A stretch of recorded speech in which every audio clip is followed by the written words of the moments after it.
You certainly wouldn't rappel with somebody who's not really good at knots. Well, it's the same thing with trench. There's a lot of things that we can plan for and avoid. But trench is one of the ones where if you're doing a lot of rescue training, especially in trench, you really have to have your I's dotted and your T's crossed. Enchanted Sky Media.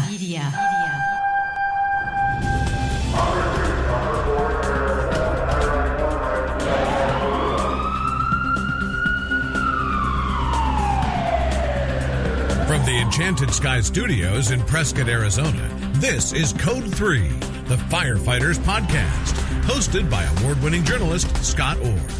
Code 3 features interviews with leading members of the fire service, discussing firefighting strategies, tactics, and other topics you need to know more about. Now, here's Scott. That's right, and I will not let Parkinson stop me. Thank you for joining me again here on Code 3. You are listening to the show for and about firefighters. Let's get started. Well, if you look around construction sites, you're likely to see a lot of trenches. If there's an underground line of any type, it takes a trench to put it in or to maintain it. Unfortunately, sometimes people get trapped in them, and not all trenches are constructed to standards. That makes the job of rescuing a worker from them even more hazardous. There are a lot of factors to consider if you're first in at a trench rescue scene. Here to discuss some important ones is Mike Daley. He's a lieutenant with the Monroe Township Fire District No. 3 in New Jersey. He holds a Master Fire Instructor certification from the ISFSI and is an instructor at the Middlesex County Fire Academy. Mike's also a member of New Jersey Task Force 1. And Michael Daley joins me now. Welcome to Code 3. Thank you, Scott. I appreciate the invite. Thanks for having me back. So let's get right into it. Before anything actually happens, it's important that you know what trenching operations are in your first due. What should we be looking for? A normal view of your first due response area might find that there are some open trenches due for a lot of reasons. Utility work. We do have some sections of our first due response area where there are no overhead utilities. All the electricity runs underground, including the fuel and the water. Road repairs could result in some trench work that's going to be done. Construction-wise on sewers as well could result in some trench work being done. And even some waterproofing of foundations at some point, digging out for new foundations, although they're excavations when they start. But once the foundation is set and the waterproofing on the side of the foundations have to be done, it does leave a good sized trench that could have a significant collapse if it was left open too long. Now, are we thinking primarily of workers being entrapped or civilians that are messing around?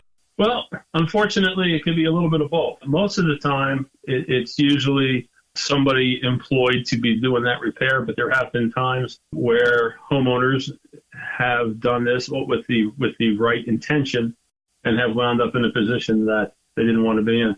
There's also been cases where rescuers have wound up in a very bad situation in the same predicament, not being trained and not having the right equipment to do what they need to do. You suggest setting up zones on arrival. What does that mean? What does that entail?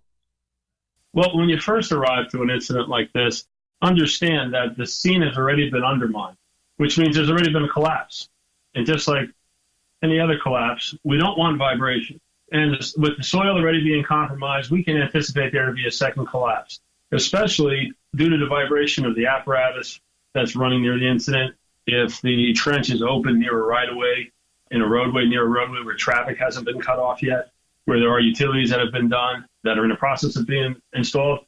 So everything has to stop around that hot zone. Now, that hot zone should at least start roughly within 100 feet of where that incident is. I like to go about 100 feet back. If it needs to be bigger, then we can always do that. I also like to have one area where access in and out of that hot zone, which we can call the warm zone if you like, will take place. So it's important to make sure that the entire hot zone is secured to make sure nobody tries to enter that way. And then everything outside that entry point is what I would consider the cold zone. Now, once we get all these set up and we're ready to go, how likely is it that the victim is not going to be visible from the ground level? It's got a very, very high probability that that would be the case. It would depend on the depth of the trench, the size of the spoil pile that's next to it, depends on the type of the collapse. When we talk about the size of the collapse, it also depends on how much soil we're talking about. We can talk about almost tons and tons of soil on top of a victim, depending on the size and the significance of the collapse. The average thoracic cavity on an adult, if you will, is about 2.5 feet by 2.5 feet, where we can get upwards of about 1,000 pounds just directly around where that chest cavity is. So in the event that they are covered up, time is of the essence where you have to remove that weight off of them. There are times where they can be partially collapsed as well and partially trapped. So the likelihood of them being covered up is pretty high. And the downside is that they are mostly found in an upright position. At the rate that soil fails and falls down, it has been very common that victims have been found in an upright or almost in a running position. So when you go to dig these victims out, you're going down pretty deep. And the first thing you're going to encounter is their head. Usually, most of the time. It is possible that the soil on impact of the victim can bend the victim over at the waist, and you can wind up coming in contact with the victim's back or shoulder area or the back of their head area first. So it really depends on how the soil lands on the victim and where the victim winds up. Is it likely that if all this happens, if the victim is buried, he didn't survive, and we're talking about a recovery instead of a rescue? Well, if we look at the numbers, it certainly would lean that way. The reality of it is, once all that weight is around the thoracic cavity of the victim, once the victim exhales, the chest closes up, and that soil actually starts to impact around the victim's chest. So the intercostal muscles aren't really strong to inhale and expand the chest to a point where it will pick up a lot of that soil. So lots of the times, unfortunately, victims wind up suffocating due to the weight of the soil. However, there are chances, depending how the soil has failed and how it's fallen into the trench, where victims have been found alive. Unfortunately, the numbers aren't on our side on that. So a very large majority of the time, the victim has expired before we've been able to get to. Not that I think anybody would not do this, but I assume what you're saying by that is it's important to treat the scene as though the victim is still alive until you know he's not. Agreed. Very important to understand that without some type of significant proof, you have to treat this like a rescue when you first arrive. Tell me about soils. How and why are they classified? The deal here is to identify the type of the soil that's involved with the trench so I can kind of get an idea how the shoring is going to be built. And we use the OSHA categories when we respond. And we use 4 of them. First of all, for stable rock, very solid. It's a natural material that really has a lot of cohesiveness to it. It can be excavated, but it takes a lot of work to really take it apart. It can pretty much sustain almost a vertical wall for a long period of time. So you require some pretty heavy agents to actually get it to open up. You're going to need some pretty heavy equipment to get it to move. So it's pretty tough. In a way, it's an advantage to the rescuer. The next we have is what we call Class A. Soil has a compressive strength. It's the load per unit area at which the soil will fail when we put a compressive load on it. So if you think of it this way, we have people standing around the trench, and the trench is open, and the soil is removed. Now, soil wants to compress against itself. It's just an act of nature. When that soil isn't there, when we put a downward force, like a rescuer standing on that soil, that puts a compressive load, if you will, on top of that soil. So it's all about the cohesiveness. So Class A soil is pretty strong. It'll hold about 1.5 tons per square foot of actually footprint. When we get to Class B soils, though, it's probably around a ton on the average per square foot, even could be half a ton. So, and this is really kind of a wet soil. Lots of the times we'll find water that's seeping from the trench walls in this type of soil. There are some dried out, unstable rock that act the same way. And lots of the times when a trench has been disturbed, refilled, and then dug again, lots of the times, even really strong soil can be classified as Class B soil. But most of the time, when it comes to the collapse, we're dealing with Class C soil. This has really no strength to it, less than half a ton per square foot. You're talking about very sandy soils, and if you have an area where you have a lot of beachway or you have a lot of sand, if you're near the water, it's very possible that a lot of the soil you're going to deal with is Class C soil. Now, as a rule, from a rescue standpoint, we look at any collapse as Class C soil. It obviously collapsed once before. So when we go to shore it, we consider it Class C soil. And when we follow the OSHA charts in their standard, we shore to those parameters, those strengths, that size timber, those pressures, what we use for our struts. All of that has to be taken into consideration. So we have to be able to identify the soil the first few minutes so we know what kind of shoring we're going to put in place.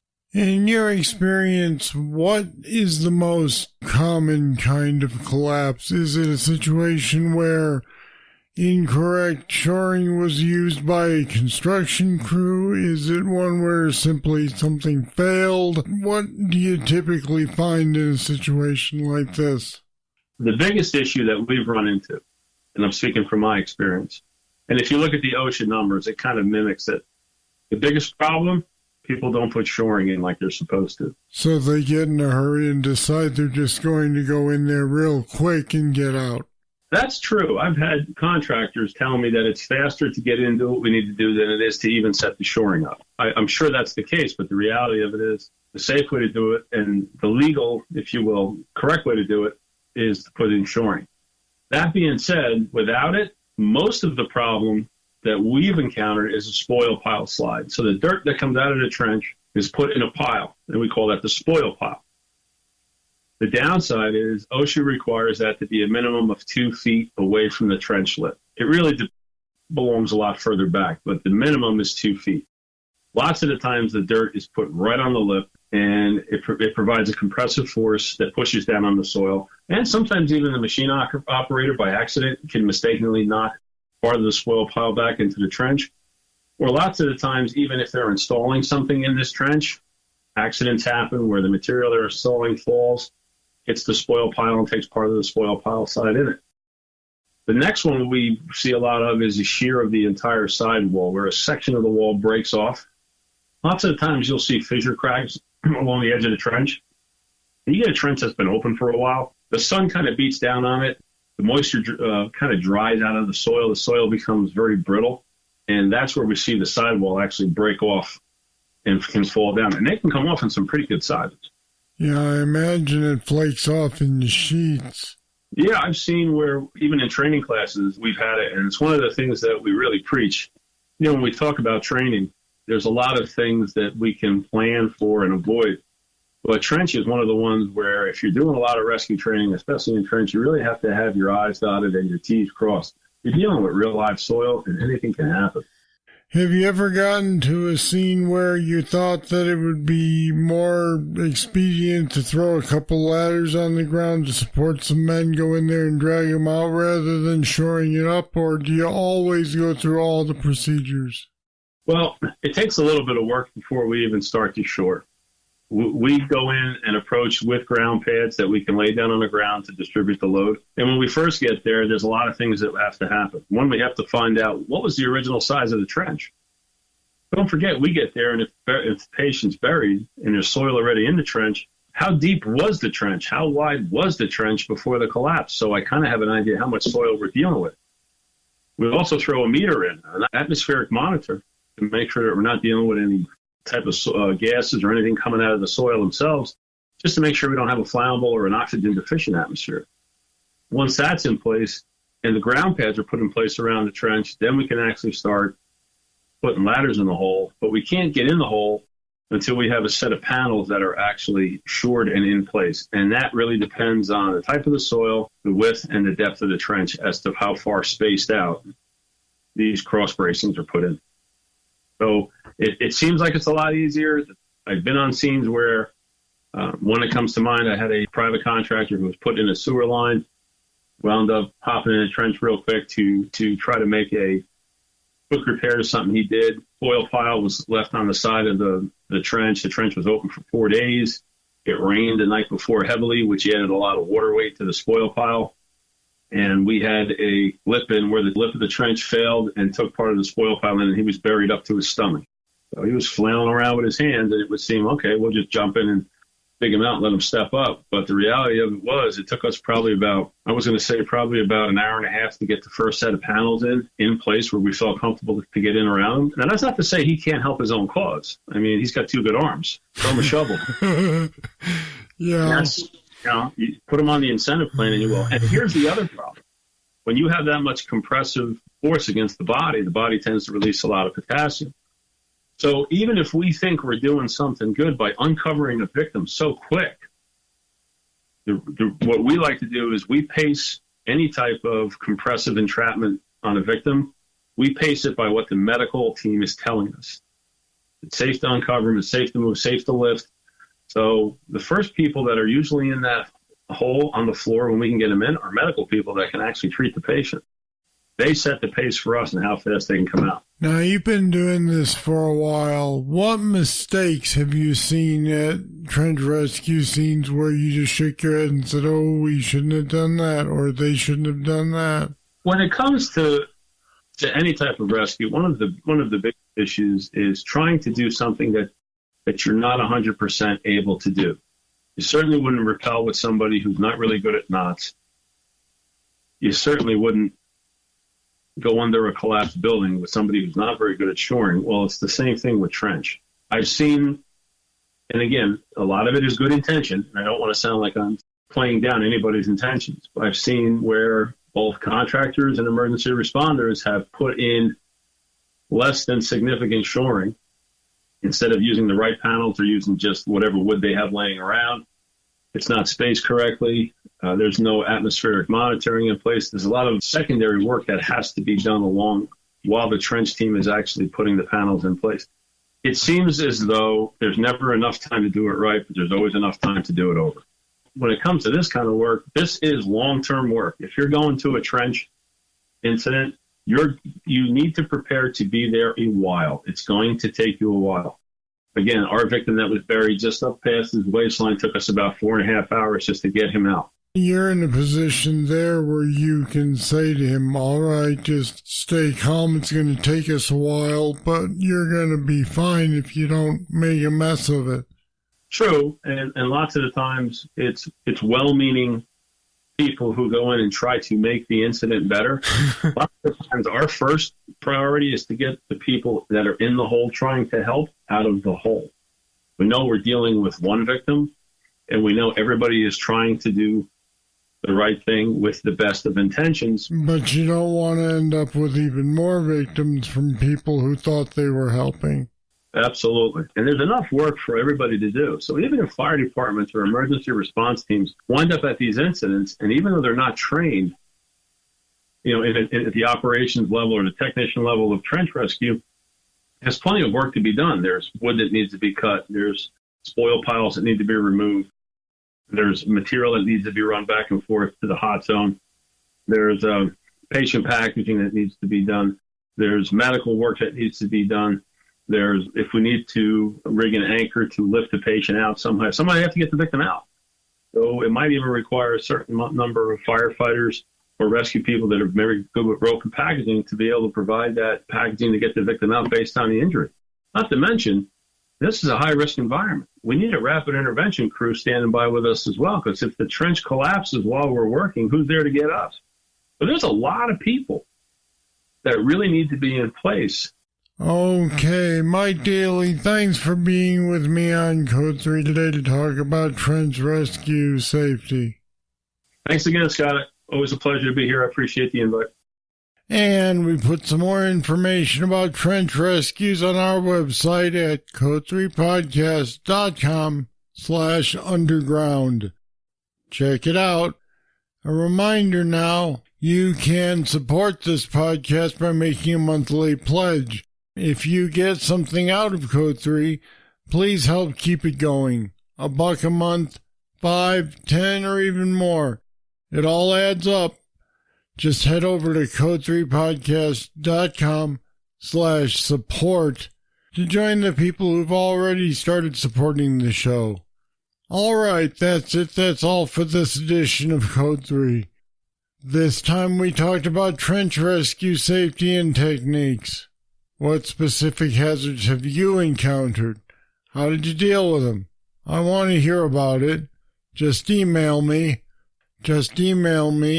scott@code3podcast.com, or leave a voicemail at 562-337-9902. I'll read your comments and play them back on a future show. Thank you for listening. I'll be back next time with more, and I hope you'll join me. I'm Scott Orr, and until then, stay safe. Code 3 is a production of Enchanted Sky Media. To contact us, get more information on today's topic, or subscribe to the podcast, go to code3podcast.com.